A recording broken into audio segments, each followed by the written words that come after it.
বন্ধু, আজ আমরা শুনব সেই কাহিনী যেখান থেকে শুরু হয়েছে মানবজাতির ইতিহাস, আদম ও হবার গল্প। বাইবেলের আদি পুস্তক আমাদের বলে কিভাবে ঈশ্বর পৃথিবী সৃষ্টি করলেন এবং মানুষকে তার নিজের প্রতিমূর্তিতে বানালেন। সৃষ্টির শুরুতেই ঈশ্বর মহাকাশ ও পৃথিবী সৃষ্টি করলেন। পৃথিবীর ওপরটা তখনও কোনো বিশেষ আকার পায়নি, আর তার মধ্যে জীবন্ত কিছুই ছিল না। তার ওপরে ছিল অন্ধকারে ঢাকা গভীর জল। ঈশ্বরের আত্মা সেই জলের উপরে চলাফেরা করছিলেন। ঈশ্বর বললেন, আলো হোক, আর তাতে আলো হলো। তিনি দেখলেন তা চমৎকার হয়েছে।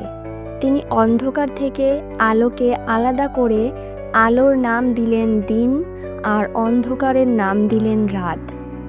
এইভাবেই সন্ধ্যাও গেল, সকালও গেল, আর সেটাই ছিল প্রথম দিন।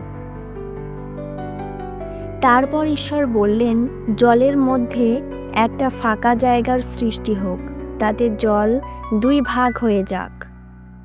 এইভাবে ঈশ্বর জলের মধ্যে একটা ফাঁকা জায়গার সৃষ্টি করলেন এবং নিচের জল ও ওপরের জল আলাদা হয়ে গেল। তাতে ওপরের জল ও নিচের জল আলাদা হয়ে গেল।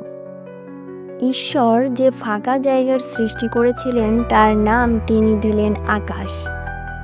এইভাবে সন্ধ্যাও গেল, সকালও গেল, আর সেটাই ছিল দ্বিতীয় দিন। এরপর ঈশ্বর বললেন, আকাশের নিচের সব জল এক জায়গায় জমা হোক এবং শুকনা জায়গা দেখা দিক। আর তাই হলো। ঈশ্বর সেই শুকনা জায়গার নাম দিলেন ভূমি, আর সেই জমা হওয়া জলের নাম দিলেন সমুদ্র। ঈশ্বর দেখলেন তা চমৎকার হয়েছে।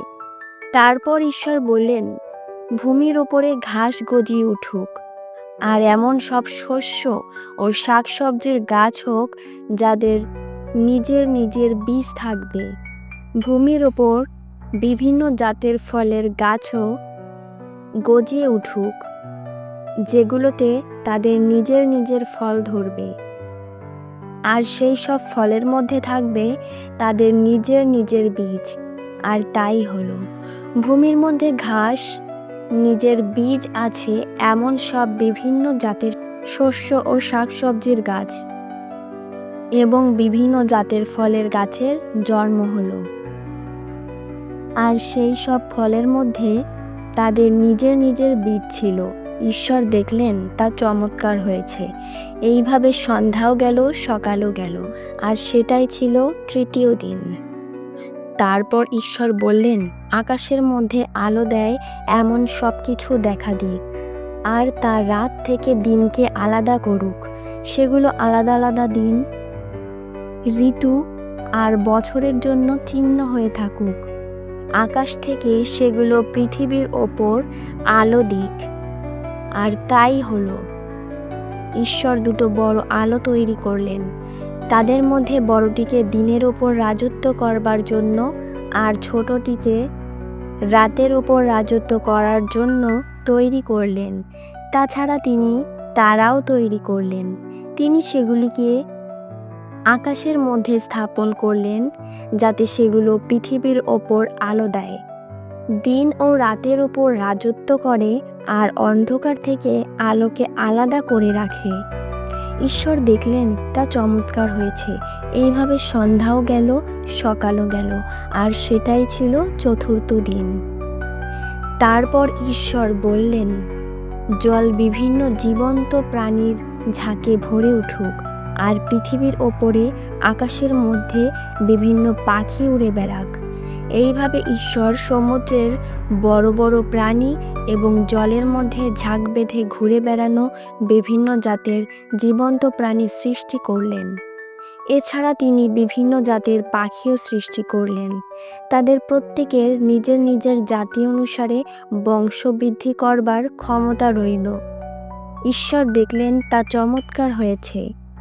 ঈশ্বর তাদের এই বলে আশীর্বাদ করলেন, বংশবৃদ্ধির ক্ষমতায় পূর্ণ হয়ে তোমরা নিজেদের সংখ্যা বাড়িয়ে তোলো, আর তা দিয়ে সমুদ্রের জল পূর্ণ করো। এইভাবে সন্ধ্যাও গেল, সকালও গেল, আর সেটাই ছিল পঞ্চম দিন।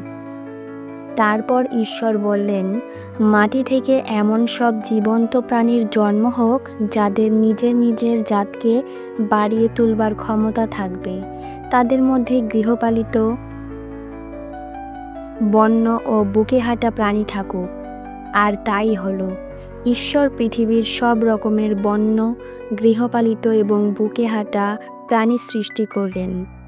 এদের সকলেরই নিজের নিজের জাতকে বাড়িয়ে তুলবার ক্ষমতা রইল। ঈশ্বর দেখলেন তা চমৎকার হয়েছে। সৃষ্টির প্রথম মানুষ। তারপর ঈশ্বর বললেন, আমরা আমাদের মতো করে এবং আমাদের সঙ্গে মিল রেখে এখন মানুষ তৈরি করি। তারা সমুদ্রের মাছ, আকাশের পাখি, পশু, বুকে হাঁটা প্রাণী এবং সমস্ত পৃথিবীর ওপর রাজত্ব করুক। পরে ঈশ্বর তার মতো করেই মানুষ সৃষ্টি করলেন। হ্যাঁ, তিনি তার মতো করেই মানুষ সৃষ্টি করলেন। সৃষ্টি করলেন পুরুষ ও স্ত্রীলোক। পরে ঈশ্বর তার মতো করেই মানুষ সৃষ্টি করলেন। হ্যাঁ, তিনি তার মতো করেই মানুষ সৃষ্টি করলেন পুরুষ ও স্ত্রীলোক করে।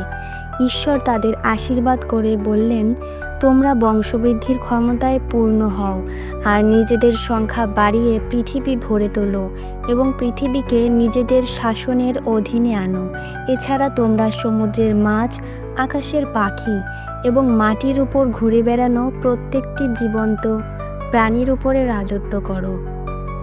এরপর ঈশ্বর বললেন, দেখো, পৃথিবীর ওপরে প্রত্যেকটি শস্য ও শাকসবজি যার নিজের বীজ আছে এবং প্রত্যেকটি গাছ যার ফলের মধ্যে তার বীজ রয়েছে, সেগুলো আমি তোমাদের দিলাম। এগুলোই তোমাদের খাবার হবে। পৃথিবীর ওপরে প্রত্যেকটি পশু, আকাশের প্রত্যেকটি পাখি এবং বুকে হাঁটা প্রত্যেকটি প্রাণী, এক কথায় সমস্ত জীবন্ত প্রাণীর খাবারের জন্য আমি সমস্ত শস্য ও শাকসবজি দিলাম। আর তাই হলো। ঈশ্বর তার নিজের তৈরি সব কিছু দেখলেন, সেগুলো সত্যিই খুব চমৎকার হয়েছিল। এইভাবে সন্ধ্যাও গেল, সকালও গেল, আর সেটাই হলো ষষ্ঠ দিন।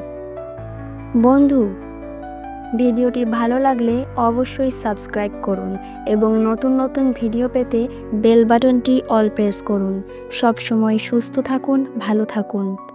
ঈশ্বর আপনাকে আশীর্বাদ করুন। অন্যের কাছে বার্তাটি পৌঁছানোর জন্য আপনার বন্ধুকে শেয়ার করুন এবং আপনার মূল্যবান মতামতটি কমেন্ট বক্সে লিখে যান। জয় যিশু।